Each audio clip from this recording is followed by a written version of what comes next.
নমস্কার।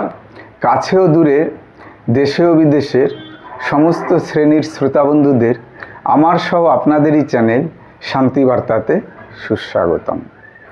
আজকের আলোচনার বিষয় হলো টেনশন মুক্তির শক্তিশালী উপায় কি। তো এই আলোচনাটি একজন শুভাকাঙ্ক্ষীর অনুরোধেই এই ভিডিওটি উপস্থাপন করতে চাইছি। জানতে হলে ভিডিও শেষ পর্যন্ত কিন্তু সঙ্গে থাকবেন। তো টেনশন আমাদের কারণে অকারণে মনের মধ্যে উদয় হয়।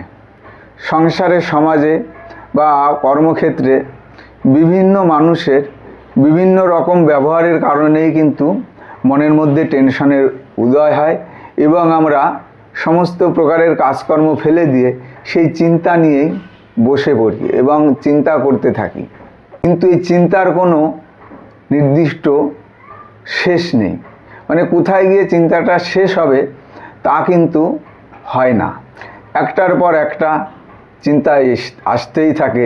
যেরকম সিনেমা বা ভিডিওর ডিসপ্লেতে পরপর ছবি আসতেই থাকে। একটা টেনশন খতম হলো তো আর একটা উদয় হলো, তার থেকে আরও বড় টেনশন, তার থেকে আরও বড়। এইভাবে একটার পর একটা চিন্তায় আমরা নিজেদেরকে নিয়োজিত করে ফেলি। তার কারণে আমরা বিশেষ করে মানসিক দিক দিয়ে ভেতর থেকে ভেঙে পড়ি। তো এক নম্বরে যে পন্থাটি অবলম্বন করবেন, আপনি ভবিষ্যৎ মানুষের ব্যবহার এবং পরিস্থিতি এগুলি নিয়ন্ত্রণ করতে পারবেন না, যেগুলি আপনার হাতে নেই। তাহলে যেগুলি আপনার হাতে নেই সেগুলি মেনে নিন, দেখবেন অর্ধেক চিন্তাই এখানেই শেষ হয়ে গেছে। যেটা আপনার হাতে নেই, যার কন্ট্রোল পাওয়ারটা আপনার হাতে নেই, তা নিয়ে অহেতুক চিন্তা করার কারণ কি? কোনো যুক্তিই আসে না। সুতরাং ওগুলি থেকে বাদ দিন না, ঝেড়ে ফেলে দিন। আপনি যেমন আছেন তেমনভাবে চলতে থাকুন। দুনিয়া আপনি বদলাতে পারবেন না, কিন্তু নিজেকে বদলান। দেখুন অর্ধেকের বেশি চিন্তা সেখানেই শেষ হবে। আপনি কারো থেকে তো কোনো বিষয়ে কমই নেই। আপনি চাইলে অসম্ভবকেও সম্ভব করতে পারেন। আপনার সৃজনশীল মনোনিবেশকে কাজে লাগান। দেখুন আপনিই মহান, কেন পারবেন না? অবশ্যই পারবেন। টেনশনকে জয় করে শান্তিতে নিজের জীবনটি অতিবাহিত করুন। 2 নম্বরে যে বিষয়টি বলবো সেটি হচ্ছে যে টেনশন কিন্তু এক ধরনের দহন ক্রিয়া। যেমন গভীর অরণ্যে দাবানলের আগুন মানুষ বাইরে থেকে দেখতে পায়, কিন্তু আপনার মনের ভেতরে যে চিন্তার দহন ক্রিয়া চলতে থাকে সেটা কিন্তু বাইরে থেকে কেউই বুঝতে পারে না। আপনি যদি প্রকাশ না করেন, প্রকাশিত রাখেন, তাহলে আপনার ভেতরে কি চিন্তার দহন ক্রিয়া চলছে তা কিন্তু বাইরের জগতের মানুষ বুঝতে পারবে না। এমনকি আপনার একান্ত আপন প্রিয়জনে কিন্তু এই বিষয়ে আপনাকে কোনো সাহায্য বা হেল্প করতে পারবে না।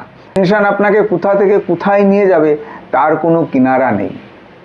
টেনশন কিন্তু ভেতর থেকে আপনার শক্তিকে ক্ষয় করে দেবে, আপনার শান্তি নষ্ট করে দেবে। তাই হাসুন, গান গান, প্রয়োজনে কোনো শিক্ষামূলক বই পড়ুন, বন্ধুদের সঙ্গে সময় কাটান, আড্ডা মারুন, নিজেকে ভালোবাসুন। দেখুন আপনাকে একমাত্র আপনি নিজেই ভালোবাসতে পারেন। দেখুন না একবার আয়নার সামনে দাঁড়িয়ে নিজেকে বলুন যে আমি আমাকেই ভালোবাসি, আমাকেই আমি যত্ন করি। সেইভাবে নিজেকে ভালোবাসুন, সময় কাটান, গান শুনুন, যা মন চায়। নিজে একটু পাখির মতো উঠতে চেষ্টা করুন। দেখুন টেনশন থেকে আপনি নিজেকে অবশ্যই মুক্তি করতে পারবেন। 3 নম্বরে যে বিষয়টি বলবো, ধৈর্যের শক্তি গ্রহণ করুন। এখানে চার্লি চ্যাপলিন একটা কথা বলেছিলেন যে আপনি আপনার দুঃখকে যদি হাসির শক্তিতে রূপান্তরিত করতে পারেন তাহলেই আপনি পৃথিবী জয় করতে সক্ষম হবেন। তাহলে কত সুন্দর একটি কথা যে আপনার যে দুঃখ, যে টেনশন, সেটাকে যদি আপনি সুখের শক্তিতে রূপান্তরিত করতে পারেন তাহলেই দেখবেন আনন্দই আনন্দ। মনের মধ্যে কোনো টেনশন থাকবে না এবং বদলে যাবে আপনার জীবন।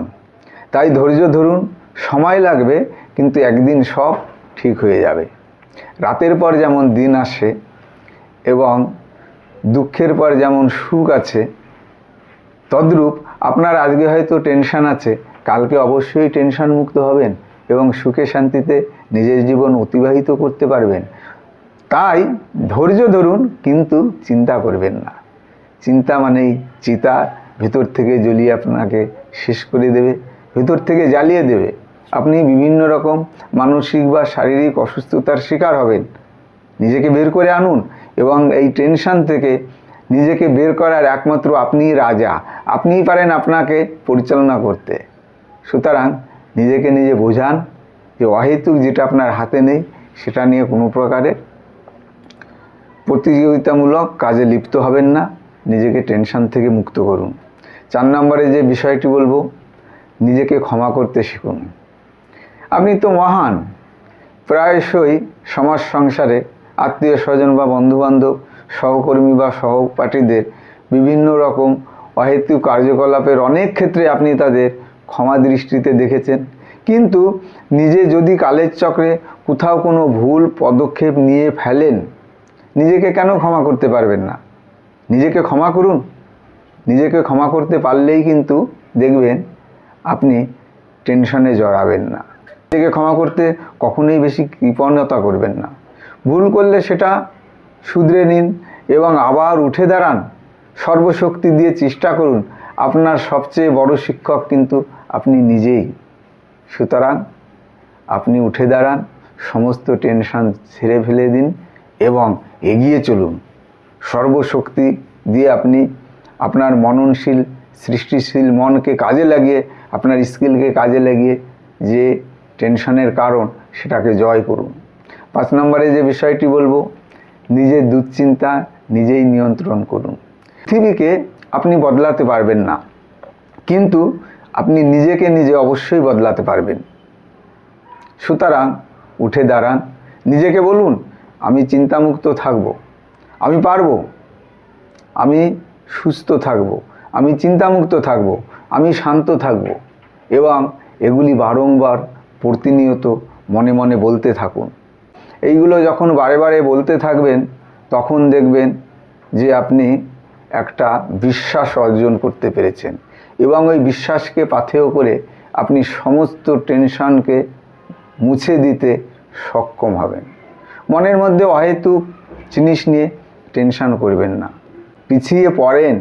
অতি অবশ্যই নিজের মনকে দৃঢ় কণ্ঠে মনে মনে বলুন আমি সুস্থ, আমি শান্ত, আমি সর্বশক্তিশালী। এগুলি বারে বারে মনের মধ্যে বলতে থাকুন। যেমন মানুষ মালা জপ করেন তদ্রূপ মনে মনে বলুন এবং আপনার যে ব্রেনের সাবকনসিয়াস মাইন্ড সেটাকে জাগ্রত করুন। সে যখন জানতে পারবে যে আপনি এগুলো মনে মনে স্মরণ করছেন এবং আপনার ফেস বা মুখাকৃতি অবয়ব সবসময়ের জন্য একটা স্মাইল, মিষ্টি হাসি মাখা মুখ রাখুন, তাহলে সে জানতে পারবে যে এই ব্যক্তি নিশ্চয়ই আনন্দে আছে ভেতর থেকে, তার জন্যে হাসি মাখা মুখ এবং আপনাকে হ্যাপিনেস প্রদান করবেন এবং বাকি জীবনটা আপনি অতিবাহিত করতে পারবেন টেনশন মুক্তভাবে। এই যে প্রক্রিয়াগুলো বললাম, এটা শুধু শুনলে হবে না, অবশ্যই নিজের জীবনে ধারণ করুন, উপলব্ধি করুন এবং এমতো নিজেকে পরিচালনা করার চেষ্টা করুন।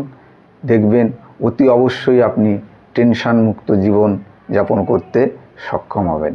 ভিডিওটি যদি কিঞ্চিত মাত্র উপকারে আসে বলে মনে করেন, তাহলে অতি অবশ্যই প্রিয়জন বা বন্ধুবান্ধবদের শেয়ার করে দেবেন এবং কমেন্ট করে আপনাদের মূল্যবান মতামত অবশ্যই আমার কাছে জানাবেন।